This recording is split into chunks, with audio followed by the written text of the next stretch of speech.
New England is the most heavily forested region of the United States. Maine tops the list of states with 90% coverage, and Connecticut holds about 60% of land covered with state forests.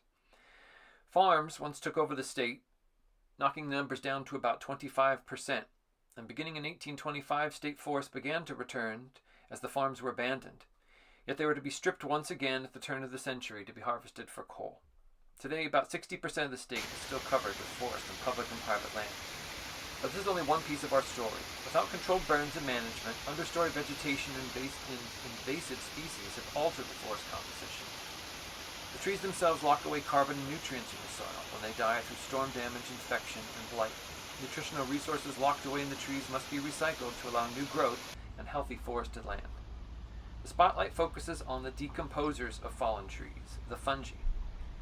Connecticut forests are home to at least 60 species of identifiable fungi, with many more yet to be discovered.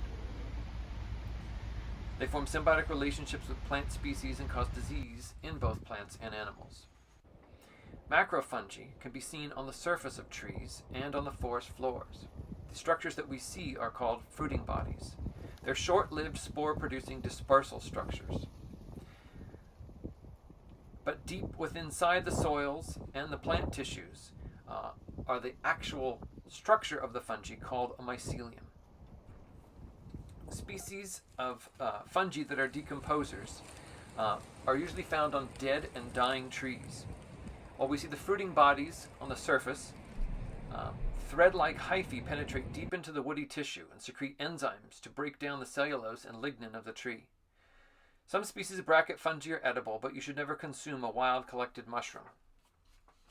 The specific group of fungi highlighted here are referred to as polypores, a name that refers to structures on the underside of the fruiting body. Polypores belong to Basidiomycota. Well-known species of this group produce thin gill-like structures on the underside, and the fungal spores form within these structures. They're useful in dispersal by allowing insects to crawl between them and pick up the spores, or wind to enter and carry spores away. The polypores have tube-like structures with openings or pores at the ends. Here's wood that's been decomposed by fungi, and you can see it becomes very, very soft, and now the nutrients are being recycled as the tree itself becomes part of the soil. Many species of fungi are difficult to identify, partly because they display different colors in different environments or even take on different growth forms. Genetic analysis of many fungal species has split apart some groups that seem nearly identical to the eye, and joined others that bear no resemblance. With that in mind, the Polypore we continue to highlight among the many species found in Connecticut. The species of Polypore that we're focused on is called the turkey tail Polypore, also known as Trametes versicolor. The name has been changed multiple times, but this is the current name. Trametes versicolor is found in association with oak trees. Oaks found in Connecticut include the red oak, black oak, and white oak. Their abundance accounts for over 50% of forested lands.